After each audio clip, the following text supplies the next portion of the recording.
மாபெரும் வெற்றி படமான அலைகள் ஓய்வதில்லை பற்றிய நினைவலைகள் இதோ. பாரதிராஜா இயக்கத்தில் இளையராஜா இசை அமைப்பில் நவரசநாயகன் கார்த்திக் ராதா நடித்த அலைகள் ஓய்வதில்லை படம் திரைக்கு வந்து 44 ஆண்டுகள் நிறைவடைகிறது. நவரச நாயகன் கார்த்திக் நடித்த முதல் திரைக்காவியம் இந்த படம்.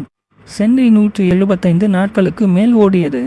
மதுரை 250 நாட்களுக்கு மேல் ஓடியது. பெங்களூரில் இன்று வரை அதிக நாட்கள் ஓடிய ஒரே தமிழ் திரைப்படம் 38 வாரம் வரை ஓடியது.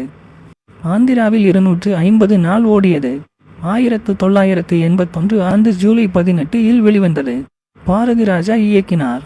கார்த்திக், ராதா, ஜெயபிரதா, சில்க் ஸ்மிதா மற்றும் பலர் நடித்துள்ளனர். இளையராஜாவின் இசையில் அனைத்து பாடல்களும் ஹிட் அடித்தது. ஓர் கிராமப்புறத்தில் உள்ள கிறிஸ்தவ பெண் மற்றும் ஒரு இந்து சிறுவனுக்கிடையேயான காதல் கதையாக அலைகள் ஓய்வதில்லை அமைந்தது. வாலிபன் வெள்ளை மற்றும் அந்த கிராமத்தில் வாழும் கிறிஸ்தவ பெண் இருவருக்குள்ளும் ஏற்படும் காதல், அதன் எதிர்ப்புகள், சமுதாய அழுத்தங்கள் மற்றும் மத வேறுபாடுகள் இவற்றை கொண்டு படம் நகர்கிறது. வலுவான அம்சங்கள். பாரதிராஜாவின் இயற்கையான இயக்கம். தமிழ் சினிமாவில் கிராமப்புற வாழ்வியலை நன்கு கவனித்து அழுத்தமாக கூறும் இயக்குனராக பாரதிராஜா முன்னிலை வகிக்கிறார். காதலின் உணர்வுகளை மிக நுணுக்கமாகவும் உணர்ச்சி பூர்வமாகவும் வெளிப்படுத்துகிறார். கார்த்திக் தனது முதல் படத்திலேயே மிளிர்ந்துள்ளார். அவரது மென்மையான பார்வைகள், உணர்ச்சி காட்சிகளில் வெளிப்படும் இயல்பு பாராட்டத்தக்கது. ராதாவின் அழகு மற்றும் அவளின் கிறிஸ்தவ பெண்ணின் மென்மையான நடிப்பு மிக்க புகழுக்குரியது.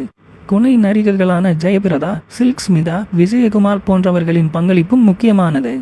காதல் ஓவியம் போன்ற பாடல் என்றும் கேட்கப்படும் நினைவுகளாக உள்ளன. பின்னணி இசை காதலின் கசப்பையும் இனிமையும் அழுத்தமாக வெளிக்கொணர்கிறது. காதல் எதிர்ப்புகள், மத சிக்கல்கள் போன்றவை படத்தின் இறுதியில் ஒரு பாடமாகவே மாறுகின்றன. சில சமயங்களில் உளவியல் அடிப்படையிலான பாத்திர வளர்ச்சி மிதமாகவே தெரிகிறது. அலைகள் ஓய்வதில்லை என்பது ஒரு காதல் திரைப்படத்தின் கண்ணியமான பதிவு. இது காதல் மட்டும் அல்ல, சமூக கட்டுப்பாடுகள், மத வேறுபாடுகள் மற்றும் உணர்ச்சி போராட்டங்களை மிக அழகாக காட்சிப்படுத்துகிறது. தமிழ் சினிமாவில் இளையராஜா இசையுடன் காதல் சொல்லப்பட்ட ஒரு மரியாதைக்குரிய படமாக இது இருப்பது உறுதி. இந்த படம் மூலம் கார்த்திக் மற்றும் ராதா இருவரும் தமிழ் சினிமாவில் மிகவும் பிரபலமான நட்சத்திரங்களாக உருவாகினர். நன்றி.